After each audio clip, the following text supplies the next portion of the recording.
Hi guys, நான் தான் உங்கள் முக்கிய பேசுகிறேன். என்னடா கண்டென்ட் அப்படி சொல்லி என்ன ஒரு சிக்கமான கண்டென்ட் தாங்க. என்னன்னா டபுள் ஆக்டர் எடுத்து சேலஞ்ச் பண்ணுறேன்னு சொல்லிட்டு பல்ப் வாங்கின மூமெண்ட்டை தான் இந்த வீடியோவில் பார்க்க போகிறோம். அதுக்கு முன்னாடி நம்ம சேனலை நீங்கள் லைக் பண்ணிட்டு இந்த வீடியோவை கடைசி வரையும் பாருங்க. நம்ம எப்பயுமே இறங்குற மாமூலான இறங்குற கிளாக் டவரில் தான் இறங்கியிருக்கோம். அங்கே போய் நம்ம தரமாக செய்வோம்னு சொல்லிட்டு கிளாக் டவரில் இறங்கியாச்சு. அதுக்கப்புறம் அங்கே டபுள் ஆக்டரே இருக்காது, அங்கங்கே தெரிஞ்சு கிடப்பேன். இப்போ ஒரு இந்த வீட்டில் இறங்குவோம் பாருங்க, டபுள் சைடு வீட்டில்.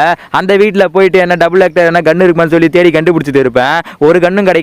போன உடனே ஒரு வெஸ்ட் தருவாங்க. அதுக்கப்புறம் உள்ள போனா ஒரு காயின் இருக்கும். அந்த காயினை எடுத்துட்டு அதுக்கப்புறம் வேற பக்கத்துக்கு வந்துருவேன். கிளாக் டவர் கீழே வந்து அந்த சின்ன வீட்டுலாம் இருக்கான்னு பார்ப்பேன். அங்க போயிட்டு என்ன கன் இருக்கான்னு சொல்லிட்டு பார்ப்பேன். அங்கேயும் கன் இருக்காது. சரி, எஸ்எம்ஜி ஆமா எடுத்து வச்சுப்பேன், தேவைப்படும் சொல்லிட்டு எஸ்எம்ஜி ஆமா மெடிக்கிட்லாம் அதிகமாக எடுத்து வச்சுப்பேன். எடுத்து வச்சுட்டு நான் அங்கங்க தேடி நடப்பேன். டபுள் ஆக்டர் மட்டும் கட்டிடுங்க, நம்மள ஒண்ணுமே பண்ண முடியாது, நம்மள கையிலே பிடிக்க முடியாது. அழுத்தி பிடிச்சி எல்லாரும் சாவடிப்பேன். அழுத்தி பிடி போயாடி தான். சும்மா நான் ரேங்க் விளையாடும் போதெல்லாம் சும்மாவா அனாதியா டபுள் ஆக்டர் கீழே வந்து கிடக்கும். அதெல்லாம் நான் எடுத்து வைக்க மாட்டேன். ஆனா இப்போ நம்ம தேடி கண்டுபிடிக்கும் போது தான் ஒரு டபுள் ஆக்டரும் கிடைக்கும். டபுள் ஆக்டர் மட்டும் கிடைக்கும். எங்க எங்க எங்க எங்க தோ இந்தா இருக்கு.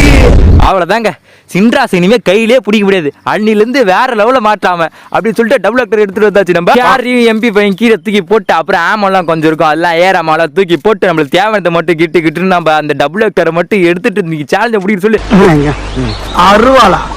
அருவா அப்ப தேவைப்படாது, தேவைப்பட்டா பின்னால வாங்கிக்கலாம். சூனா பானா வேற வந்துட்டா நீ கிளாக் டவர்ல எத்தனை தலை உருளா போகுதுன்னு தெரியல. நீங்க பாரு சம்பவத்தை மட்டும் பாரு அப்படின்றதுக்குள்ள ரெண்டு பேரும் அங்க சம்பவம் செஞ்சு இருப்பானுங்க. இருறா என்ன விட்டேன்டா சரிங்க, நான் வந்து உங்களை டபுள் ஆக்டரை போட்டு கில் அடிக்கிறேன்னு சொல்லிட்டு அப்படியே ஒரு ஜம்பா போட்டு டயர்ல அதுக்கப்புறம் அங்க போயிட்டு அந்த படிக்கட்டில் நிற்பேன். ஏன்னா எங்க இருக்கான்னு நம்ம பார்க்கணும். ஏன்னா ஏற மாட்டேன் நம்ம கிட்ட இருந்துச்சு, அப்படியே ஒழிஞ்சிட்டு இருப்பேன். உன் கண்ணில் அதை நான் பார்த்துட்டேன். என்னைக்கு இருந்தாலும் நீ எனக்கு தான் தலைவன். அவ்வளோ அவசரமா எங்கே போவான்னு தெரியல. அவன் அடிச்சாடியே மெடிக்கிட்டு உள்ளே போய் போட்டு இருப்பான் போல தான். அவன் சவுண்டுங்க கேட்கும் கீழே. நானும் அவங்க இந்த லூட் பாக்ஸ் எடுக்க வருவான், எப்படி தான் அவனை கில் பண்ணிடலாம், டபுள் ஆக்டர் வச்சு அழுத்தி பிடிச்சிருவோம் அப்படின்னு சொல்லி யோசனை இருப்பான். அங்கங்கே திஞ்சின்னு இருப்பேன். ஏன்னா ஒரே இடத்துல தான் நம்மள எங்கே அடிச்சு போட்டுவாங்கன்னு சொல்லிட்டு அங்கங்கே திஞ்சின்னு நடப்பேன். எங்கே தான் இருப்பான்னு ஒரே டவுட்டாகவே இருக்கும். நான் வர சிக்கமா ஹெட்ஃபோன் போடாத விளையாட நடப்பேன். அதனால சவுண்ட் எங்கன்னு அவ்வளோ எனக்கு தெரியாது, கிளியரன்ஸா. அதனால எங்கே தெரிஞ்சுன்னு கிடப்பேன். நான் எங்கே இருப்பேன், ஒரு வேளை மேலே இருப்பானோ. நம்ம அப்படி ஏறக்கூடாது. நம்ம ஒரு எதனா கையில் ஐஸ் பாம் இருக்கும், அந்த ஐஸ் பாம் எடுத்து போட்டு பார்க்கலாம். ஏன்னா பயம் புத்தலாம், அதெல்லாம் கில் எடுக்க மாட்டேன். அதில் பயம் புத்துறதுக்காக அதை நான் கையில் வச்சிருப்பேன். அதை போட்டு எப்படியாவது அவனை வெளியே வர வைக்கலான்னு சொல்லிட்டு அதை பிளான் பண்ணி நான் அதை கையில் எடுத்து நான் சும்மா தூக்கடாசுவேன். எங்கே இருப்பான்னு சொல்லி டெஸ்ட் பண்ணுறதுக்காக அதை ஒன்று எடுத்து கரெக்டாக குறிப்பாக ஜன்னலை தூக்கி போடுவேன். ஆனால் சவுண்டு லைட்டாக கேட்கும். ஆனால் எங்கே போகிறான்னு திருப்பி டவுட்டாகவே இருக்கும். ஒரு வேளை மேலே தான் இருக்கான்னு எனக்கு கன்ஃபார்ம் ஆகிடும். ஏன்னா மேலே தான் சவுண்டு கேட்ட மாதிரி இருந்துச்சு. இருந்த ஐஸ் பாம் வேற முடிட்டான். இது முடிஞ்ச பிறகு என் செய்கை மட்டும் பாருன்னு சொல்லிட்டு அப்படியே மேலே எகிரி வேகமாக ஓட்டுருவானு. என்னாலும் பரவாயில்ல சுனாப்பா ஓடிடுறான், கையில் உயிராக பிடிச்சிக்கணும் அப்படின்னு சொல்லிட்டு வேகமாக கிட்டுக்கிட்டு ஓட்டுருவேன். அதுக்கப்புறம் திருப்பி நாங்கள் ஒழிஞ்சிட்டு இருப்போம் ஷாப்பை கடையில். அதுக்கப்புறம் டக்குன்னு போனால் தலைவர் இங்கே தான் இருப்பாரு. நீ இங்கே தான் இருக்கியா, நீ எனக்கு இருந்தாலும் இறக்குதாண்டி அப்படின்னு சொல்லிட்டு அவனை அழுத்தி பிடி கிருன்னு அழுத்தி பிடிச்சிருவான். அவனை நான் அழுத்தி பிடிச்சிட்டு முதல் கில்ல அடிச்சிருவான். அவ்வளோதான்டா ஃபஸ்ட்டு சம்பவமே கிளாக் டவரில் ஆரம்பிச்சிருவோம். நம்ம சொந்த ஊரில் இனிமே எத்தனை தலை உருளா போகுதுன்னு தெரியல. அவ்வளோதான், இந்த மேட்ச் போய் அடிக்கிறோம், சேலஞ்சை கம்ப்ளீட் பண்ணுறோம், மாஸ் பண்ணுறோம், யூடியூப்ல போடுறோம். அப்புறம் அவன் கிட்ட இருக்கிற லூட்லாம் அடிச்சுட்டு அவன்ட்டு அதுக்கப்புறம் க்ளோவால் மெடிக்கல் இருந்துச்சுன்னா நிறைய இருந்துச்சுன்னா எடுத்துட்டு அதுக்கப்புறம் கொஞ்ச நேரம் நான் கிளாக் டவரில் இருப்பேன். எவனுமே வரமாட்டானுங்க. அதுக்கப்புறம் திருப்பி ஜன்னலில் குச்சி நான் திருப்பியும் வெளில போயிடுவேன். வெளில எங்கன்னா கில் அடிக்கலான்னு சொல்லிட்டு குச்சி வெளியே போயிடுவேன்.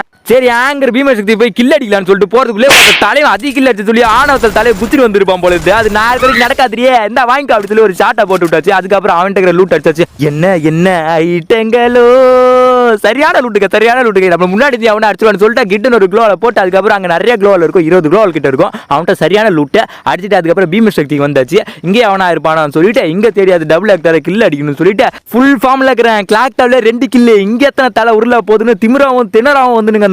அதுக்கப்புறம் வந்த பிறகுதான் தெரியுது சிக்கமா இந்த இடத்துல ஒரு வாரே நடந்திருக்க போல இருக்கு. எத்தனை பொட்டி போட்டு வச்சிருப்பானு பாருங்க. சுத்தி முத்தி பார்த்தா பொட்டியா தான் இருக்கும். இந்த இடத்துல தரமான செய்கை நடந்திருக்கும் போல இருக்கு. சரி, இந்த இடத்துல இருக்கக்கூடாடி, எங்கன்னா ஓடிடுறா அப்படின்னு சொல்லிட்டு எனிமி இருந்தா மட்டும் அடிக்கலாம்னு சொல்லிட்டு, ஏன்னா நம்ம மறைஞ்சிருந்து தாக்குற நிறைய பேர் இருக்கானுங்க.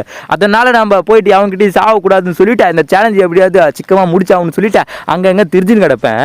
அதுக்கப்புறம் பார்த்தா இங்க யாவனுமே இருக்க மாட்டான். இங்க பாருங்க, என்கிட்ட எவ்வளவு காயின் இருக்கும் பாருங்க, 47 காயின் கிட்ட இருக்கும். சரி போய் எதனா போய் வாங்கலாமே, க்ளோல் இன்னும் கொஞ்சம் வாங்கலாம்னு சொல்லிட்டு நான் க்ளோல் வாங்கலாம்னு சொல்லி ஷாப்புக்கு போவேன். சரி ஸ்கேனர் இருக்குது, அங்கே எவனா சிக்கமா மாட்டுவான போய் முடிச்சு விட்டு வந்துடலாம். ஒருத்தன் 2 பேர் இருந்தானு சொல்லிட்டு ஒருத்தந்தாலே முடிக்கிறது கஷ்டம்னு சொல்லிட்டு அங்க போய் நின்னா எத்தனை பேர் இருப்பாங்க பாருங்க, 3 பேர் இருப்பாங்க. ஓடிடுறா பின்னாடி பேக் அடிச்சு போயிடுறா. ஐயோ இத்தனை பேர் இருந்தா எப்படி அடிக்கிறதுன்னு சொல்லிட்டு, ஏன்னா மேலே 2 பேர் இருப்பான், அவங்கள்ட்ட போய் கிராஸ் ஃபயர்ல மாட்டி கூடாதுன்னு சொல்லிட்டு நாங்கள் தனியாக திருப்பி குச்சி வந்துருவேன். அதுக்கப்புறம் நம்ம எதனா நாங்கள் ஷாப்பில் போய் என்ன வாங்கலான்னு பார்த்தேன். ஏன்னா 47 டோக்கன் இருக்கும். நான் வாங்கினதுலேயே அதிகமாக காயின் வாங்கினதுல இதுதான் அதிகம். இந்த மேட்ச்ல நான் அதிக காயின் வாங்கியிருக்கேன். 47 காயின் கிட்ட இப்போ தான் கலெக்ட் பண்ணியிருக்கேன். நீங்கள் எவ்வளோ காயின் கலெக்ட் பண்ணீங்கன்னு சொல்லிட்டு மறக்காத கமெண்ட்ல சொல்றீங்க. அதுக்கப்புறம் இங்கே கொஞ்ச நேரம் திஞ்சு கிடப்பேன். அதுக்கப்புறம் இன்னொரு ஸ்கேனர் வந்துரும். 2 பேர் தான் இருப்பானு பார்த்தா என்ன சுத்தி எல்லா பையிலும் இங்க தான் இருப்பானுங்க. ஓட்றா சாமி இதெல்லாம் வேலைக்காவது ஓட்றான்னு சொல்லிட்டு ஓடுவாங்க அங்க இருந்து.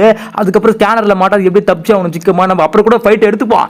நம்மளுக்கு உயிர் தான் முக்கியம்னு சொல்லிட்டு அப்படியே ஓடுறோம். நான் பேக் அடிச்சு அதுக்கப்புறம் ஒரு எவனா நம்மள அடிச்சுவான்னு சொல்லிட்டு ஒரு க்ளோல அங்க போட்டு அதுக்கப்புறம் பின்னாடி பேனை எடுத்து பின்னாடி வச்சுட்டு அதுக்கப்புறம் நான் ஓடுவேன். ஓடி அந்த எல்சியா ஃபீட்ல போய் உட்காந்துப்போம். அதுக்கப்புறம் ஃபைட்லாம் முடிச்சுட்டு பிறகு நம்ம வந்து சிக்கமா நம்ம சேலஞ்சை முடிச்சு கில் அடிச்சிருவோம் அப்படின்னு சொல்லிட்டு மேலே போய் எத்தனை பேர் இருப்பாங்கன்னு சொல்லிட்டு படிக்கட்டில் ஏறி பார்ப்பேன். நானு இங்க ஒருத்த மேல இருந்து சிக்கமா ஓடி வருவாங்க பாருங்க அவன் எப்படி வருவான்னு.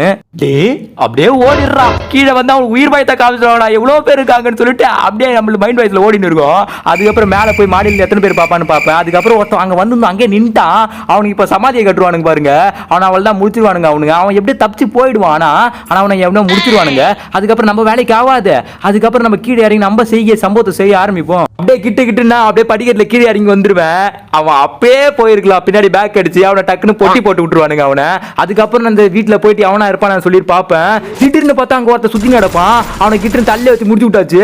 அதுக்கப்புறம் திருப்பி போயிட்டு நம்ம சிக்கமா அவன்கிட்ட போய் லூட் அடிக்கலான்னு சொல்லிட்டு அவன்கிட்ட போயிட்டு லூட் அடிக்கலான்னு சொல்லிட்டு ஒரு க்ளோல போட்டு 2 க்ளோல போட்டுருவேன். ஏன்னா நம்மள இப்பயே அவனும் அடிச்சிடக்கூடாது. சேலஞ்சு முடிக்கிற நேரம் இந்த நேரத்துல போய் சிக்கன் கொடுக்கூடாதுன்னு சொல்லிட்டு அங்க இருக்கிற எல்லாம் பார்த்தா ஊர்ல இருக்கிற மொத்த லூட்டு இவன் தான் வச்சிருப்பான். அவன் மைண்ட் வாய்ஸ் என்ன இருக்குன்னு எனக்கே தெரியல. அவன் என்னமோ நம்மளை பிடிச்சி திட்டிருப்பான். அவன் போய் அடிக்கலான்னு சொல்லிட்டு வந்திருப்பான் போல இருக்கு. அதுக்கப்புறம் அவன் இருக்கிற லூட்லாம் சிக்கமா நம்ம எடுத்துட்டு அதுக்கப்புறம் ஃபுல்லா இருக்கும் நம்மள்ட்ட 25 கிலோ கிட்ட இருக்கும்.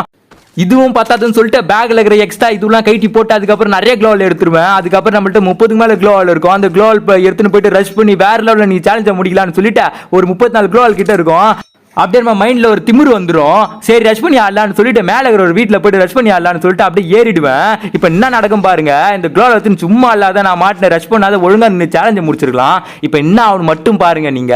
சரி அந்த வீட்டுக்குள்ள போய் நம்ம அடிக்கலாம்னு சொல்லிட்டு அந்த வீட்டுக்கு கிட்டு நான் போயிடுவேன். நான் போன உடனே அங்கே ஒருத்த மேலே இருப்பான் போல இருக்கு. ஃபிளாஷ் ஃபிளாம்ல எடுத்து தூக்கி போடுவான் போல இருக்கு. இப்போ என்ன நடக்கும் மட்டும் பாருங்களேன்.